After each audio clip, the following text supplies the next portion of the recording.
Anthropology जो divided है physical anthropology और कल्चरल एंथ्रोपोलॉजी में। फिजिकल एंथ्रोपोलॉजी फर्दर डिवाइडेड है human ecology, biometry and genetics. Okay, ये कुछ चीज़ें हैं।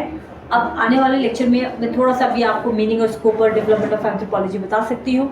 और समझ लेते हैं एंथ्रोपोलॉजी का मतलब क्या है। एंथ्रोपोलॉजी का मतलब है कि हम ह्यूमन काइंड को होलिस्टिक वे में पढ़ रहे हैं इन टाइम एंड स्पेस। तो जब ह्यूमन बींग इवॉल्व हुए एक सिंगल ऑर्गेनिज्म से लेकर जब वो ह्यूमन बींग्स बने और आज तक उसको हम समझते हैं। तो एंथ्रोपोलॉजी बेसिकली हर एक वो एस्पेक्ट पढ़ता है जिस पे ह्यूमन काइंड इन्वॉल्व है, उससे रिलेटेड हर एक चीज़ पे इंटरेस्ट है एंथ्रोपोलॉजिस्ट को।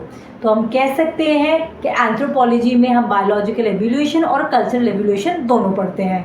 तो recipe of science and it's arts in equal proportion, it derived into Greek terms, that is anthropos, human beings, and studies origin and development nature of human species. So the study of anthropology weaves together the finding of both the things. ठीक है, तो हम इस primate से ऐसे कैसे बने, तो हमने ये कैसे लेके आया, तो हमारे एक्सप्रेशन कैसे चेंज हुए, हम कल्चरली कैसे इवॉल्व हुए।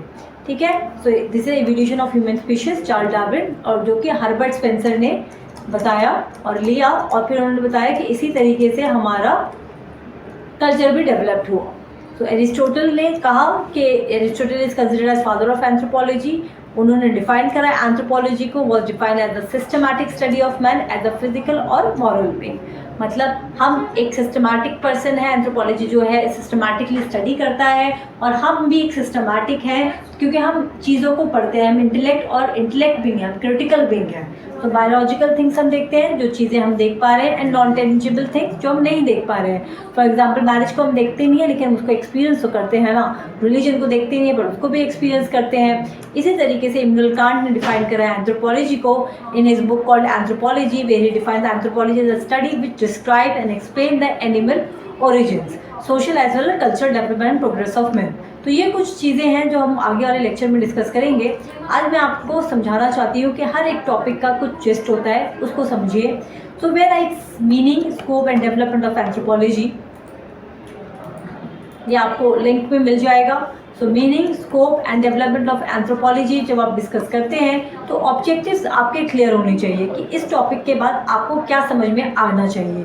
सो epidemiological and definition of anthropology. Epidemiology का मतलब क्या होता है? एपिस्टेमोलॉजिकल अंडरस्टैंडिंग, मतलब कि आपको इसका डीप रूट पता है ना कि ये सब्जेक्ट इवॉल्व कैसे हुआ। देन बायोसोशल नेचर, तो अगर मैंने ये बताया आपको कि हम एंथ्रोपोलॉजी में बायोलॉजिकली कैसे इवॉल्व हुए और कल्चरली कैसे इवॉल्व हुए, अगर हम इसको पढ़ रहे हैं तो इसका नेचर क्या है ये भी समझने की बहुत ज़रूरत है। Then comparative, integrative, holistic nature, तो ये किस तरीके से होलिस्टिक है, ये किस तरीके से इंटेग्रेटिव है, और ये कंपैरेटिव क्या है। And major branches of anthropology, relationship of anthropology with other discipline.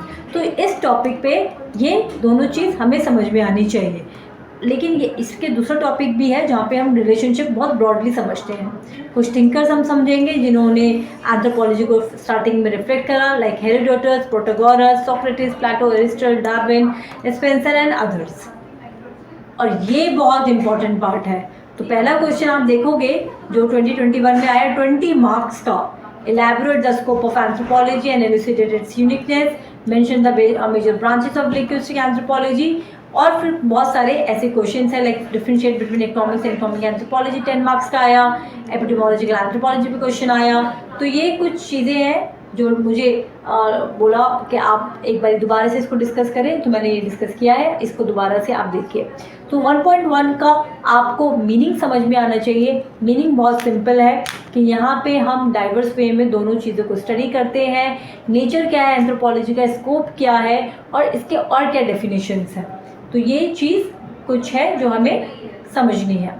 ठीक है, नेक्स्ट टॉपिक पे और नेक्स्ट लेक्चर में मैं इसको क्लियर करूँगी, और then I will show you that how many anthropologists have defined concept of or the subject of anthropology in a very specific manner।